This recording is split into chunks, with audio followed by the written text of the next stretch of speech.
Evet, bu sene 1387. yıl dönümü olacak Diyarbakır'ın Hazreti Ömer dönemindeki fethi. Tabii fetih malumunuz üzere bir coğrafyada zulmün sona ermesi, adaletin tesisi anlamına geliyor. Yoksa fetih sadece bir şehirlerin kapısını açmak değil, bir şehri ele geçirmek değil, bir şehirdeki idarenin elde değiştirmesi demek değildir. Burada ilahi iradeye rağm olmak, yüce yaratıcıyı benimsemek anlamında geliyor ve sadece bir kapı açmak değil, aynı zamanda bir gönül açmaktır. Yani şehirlerin kapısını açmak değil, aynı zamanda orada insanların yeni bir medeniyetle tanışması anlamına geliyor. Bu açıdan 27 Mayıs tarihi Diyarbakır için sadece bir yönetimin el değiştirmesi değildir. Bir coğrafyanın yeni bir medeniyetle tanışması demektir. Daha önceki dönemlerde burada uzun yıllar Pers, Sasani, Roma ve Bizans egemenlikleri olmuş. Bölge ahalisi uzun yıllar bu düşünceler içerisinde mezhep baskısına maruz kalmış, etnik kimlik baskılarına maruz kalmış, yoğun savaşlardan dolayı savaş yorgunu düşmüş bir coğrafya. Bu açıdan 639 tarihi bu coğrafya için yeni bir aydınlık, yeni bir nefes alma, yeni bir hürriyete kavuşma anlamına gelmiş oluyor.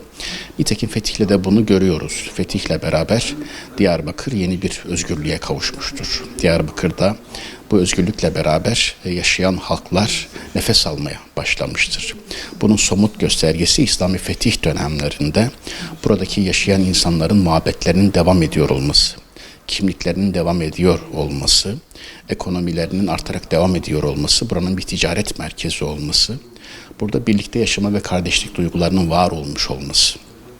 Dolayısıyla fanatik olarak Müslümanların diğer unsurları yok etme, tasfiye etme gibi bir iddia doğru değil. Zira bu tür ezberler de iddialar da çokça son yıllarda söyleniyor. Yani İslam'ın bu coğrafyaya gelmesiyle beraber büyük bir katliamla karşılaşıldığı gibi asılsız iddialar var. Hiçbir kaynakta yeri olmayan ve bölge insanlarına karşı yeni bir mühendislik çalışması içerisinde olan bir takım grupların sistematik olarak gündeme getirdiği bu iddiaların da asılsız olduğunu bu vesileyle paylaşmış olalım.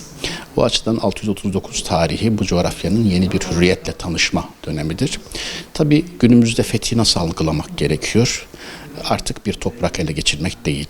Günümüzde fetih artık kalpleri kazanmakla, ilimle fetih, kalemle fetih ve insanları kazanarak fetih, gittiğimiz yerlerde insanları etkileyerek fetih olabilir.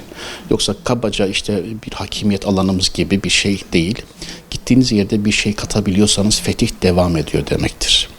Gittiğiniz yerde kurumlarınızla insanları etkileme şansınız yoksa siz bu fethin hiçbir yerinde değilsiniz demektir. O açıdan gönüllere kurabileceğiniz köprülerle beraber bu fetih devam ediyor.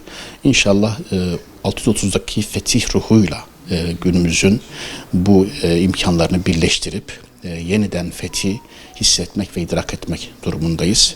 İnanıyorum ki bu fetihle donanmış ve inşa edilmiş insanlarımız hem kendilerini esaretten kurtaracak hem de esaret altında olan, fiziken esaret altında olan, İsrail'in yakıcı baskısı altında olan Gazze'li kardeşlerimiz başta olmak üzere tüm İslam coğrafyasındaki insanların yeni bir uyanışına, özgürlüğüne vesile olacak.